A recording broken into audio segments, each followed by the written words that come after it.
Pemberontakan ini terjadi karena adanya percocokan antara wilayah federal NIT dan wilayah yang ingin bergabung dengan NKRI, yang dimana menuntut keamanan negara Indonesia Timur, menolak masuknya anggota TNI sebagai bagian dari APRIS, dan untuk mempertahankan negara Indonesia Timur.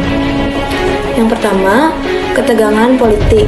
Nah, di sini terjadi ketegangan antara pemerintah Republik Indonesia dengan pemerintah NIT yang merupakan bagian dari Republik Indonesia Serikat. Yang kedua, masalah integrasi militer. Rencana pemerintah pusat untuk mengintegrasikan pasukan daerah termasuk KENIL ke dalam TNI menimbulkan keresahan di kalangan tentara lokal. Nah, Andi Aziz sebagai ex-perwira KENIL merasa kedudukannya terancam dengan rencana integrasi tersebut. Yang ketiga, ketidakpuasan terhadap kebijakan pemerintah pusat. Adanya anggapan bahwa pemerintah pusat terlalu mendominasi dan kurang memperhatikan kepentingan daerah, khususnya Indonesia Timur. Yang keempat, pengaruh ex-KENIL. Banyak perwira ex-KENIL yang masih memiliki loyalitas ganda dan belum sepenuhnya terintegrasi dengan TNI. Nah, yang terakhir, isu kedaerahan. Adanya sentimen kedaerahan yang kuat di Sulawesi Selatan dan keinginan untuk mempertahankan otonomi yang lebih besar.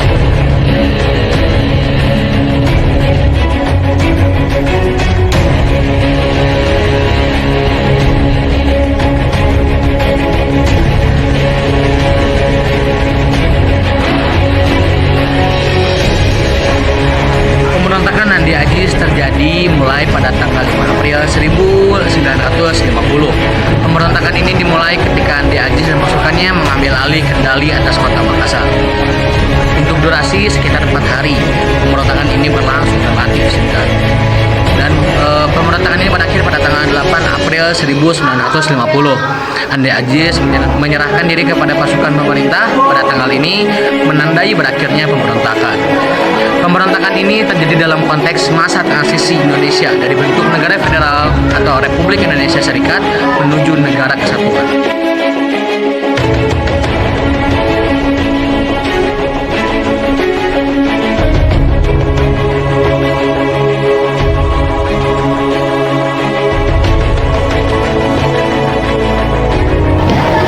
Dampaknya ialah pada 5 April 1950 gerombolan ini menyerang dan menduduki tempat-tempat penting. Menawan Panglima Teritorium Indo Timur Letnan Kolonel A.J. Mangkudinas yang pada akhirnya Sukawati yang menjabat sebagai wali dari NIT ini mengumumkan bahwa mereka bergabung dengan Negara Kesatuan Republik Indonesia.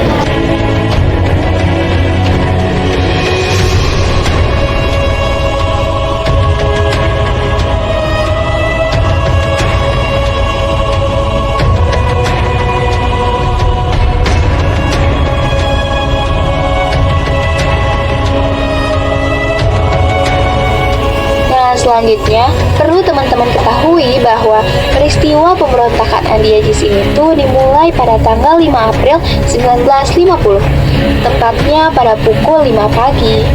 Saat itu pasukan KENIL yang dipimpin oleh Andi Aziz ini tuh langsung menyerbu markas APRIS yang berada di Makassar.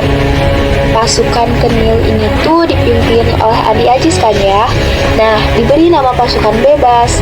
Beberapa tentara APRIS pun turut menjadi korban dalam penyerangan ini gitu.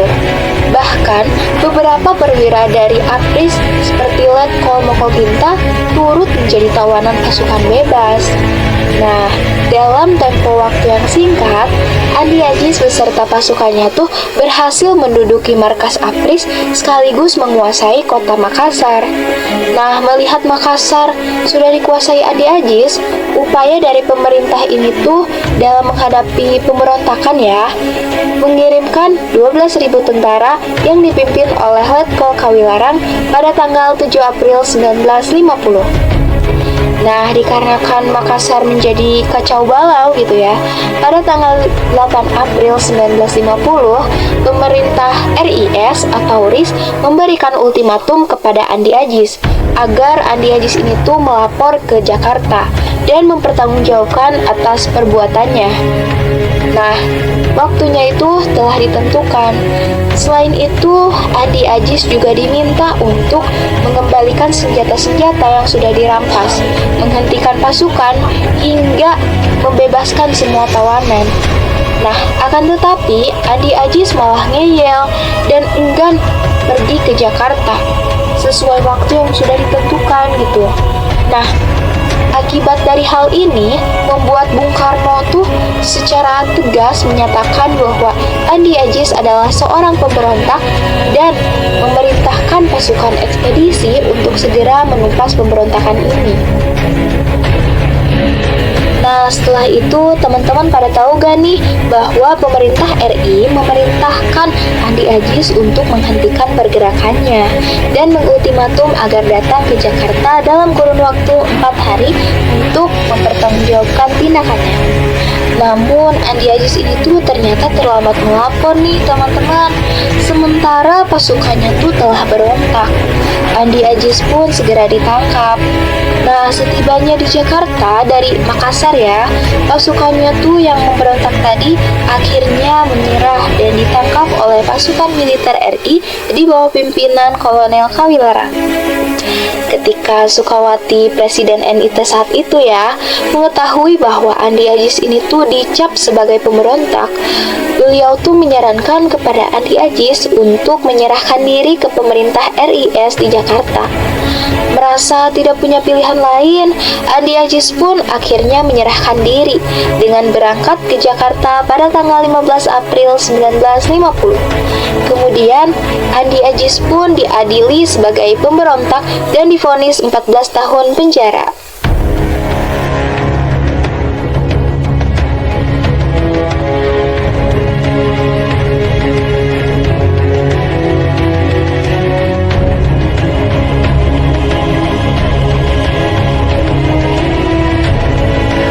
Yang menumpas pemberontakan diantaranya yang pertama ada Kolonel A.E. Kawilarang. Ia adalah seorang panglima tentara dan teritorium Indonesia Timur yang memimpin operasi penumpasan. Yang kedua ada Letkol J.F. Warrow. Ia adalah seorang komandan brigade mobile yang berperan dalam operasi militer. Yang ketiga ada Worang, Mayor Worang, salah satu perwira yang terlibat dalam operasi penumpasan. Pemerintah pusat di bawah kepemimpinan Perdana Menteri Muhammad Hatta juga berperan dalam memberikan perintah untuk menumpas pemberontakan ini.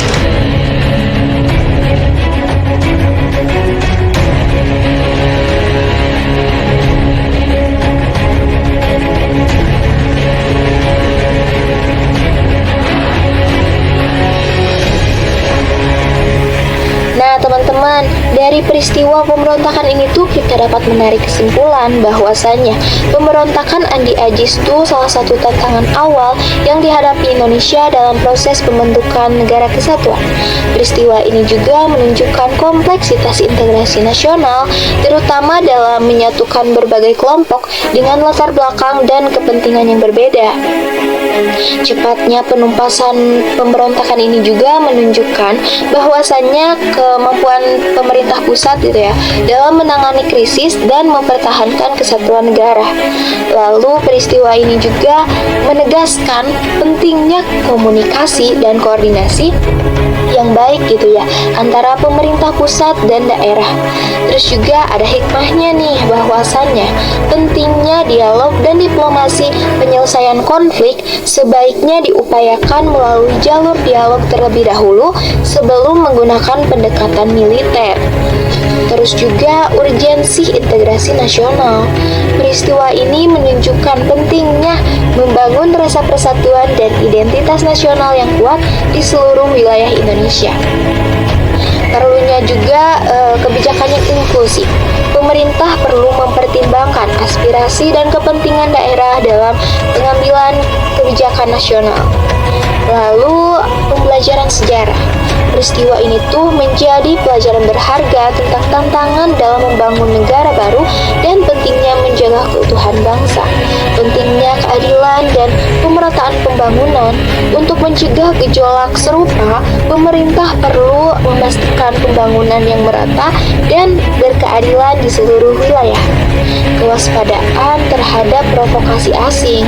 Peristiwa ini tuh mengingatkan pentingnya menjaga kedaulatan dan kewaspadaan terhadap potensi campur tangan asing dalam urusan internal negara. Dengan mempelajari peristiwa ini, kita dapat mengambil pelajaran untuk terus memperkuat persatuan dan kesatuan bangsa, serta mengelola keberagaman Indonesia dengan lebih baik.